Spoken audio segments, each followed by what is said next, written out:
So here's where we're at. Of the 8 episodes that we've put out, this one included, we've lost 3. Audio issues, technical difficulties, etc. We've lost 3. This was the last straw for me. It should have been fixed from day one, but it wasn't. It's just a lot to manage, but my heart breaks every time. So we've fixed it. We haven't had issues since, and we're gonna keep that going. Fingers crossed, that's the last time it's gonna happen. Okay, so here is the episode 8 Super Session Summary.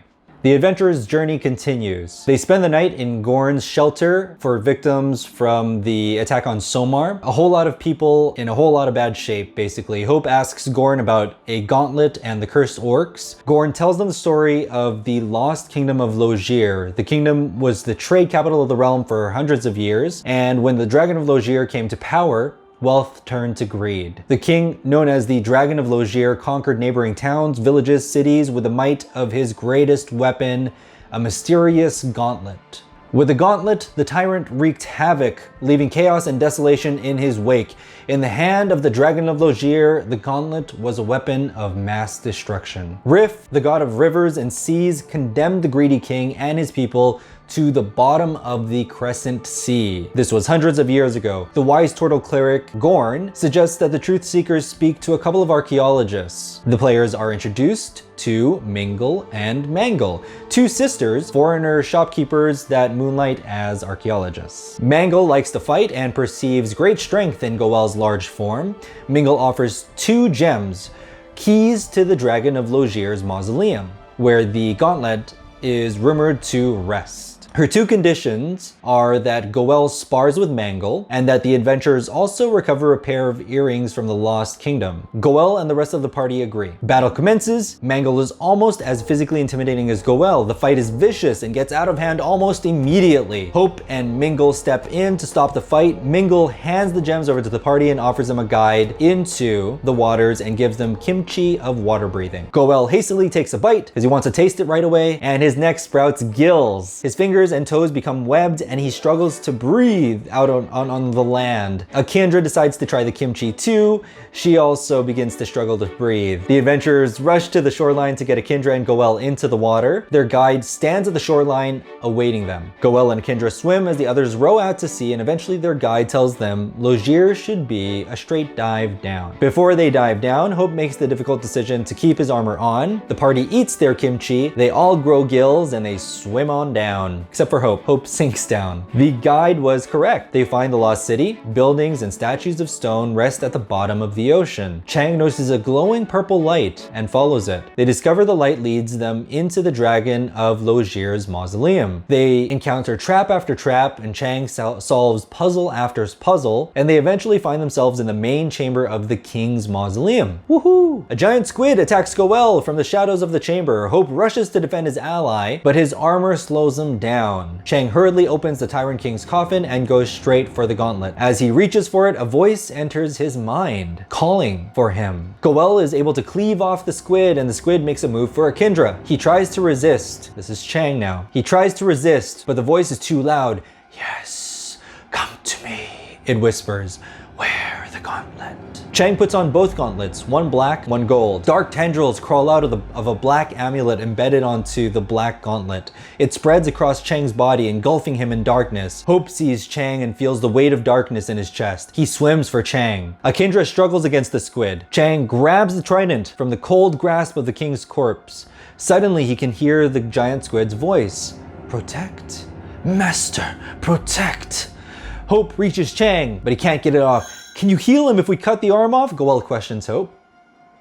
I don't know, Hope responds. The monster squid constricts Akindra, trying to squeeze the life out of her. As it reaches in for a bite, Akindra casts an illusion on herself to make it appear as if she's a baby squid. The squid hesitates its attack, loosening its grip, and Akindra escapes, swimming as fast as she can towards the rest of the party. Chang fights to maintain focus, to drive the darkness out of his mind, but it has a will of its own. Goel and Hope give their all, but the gauntlet makes a puppet of Chang, and Chang can do little to resist it. The squid torpedoes towards the group, grabbing Chang away from the rest of them. The darkness overcomes Chang, and he mounts the squid, willing it to dash towards Goel. Having finished the last of the kimchi, the Truthseekers, aside from Chang, begin to choke without oxygen.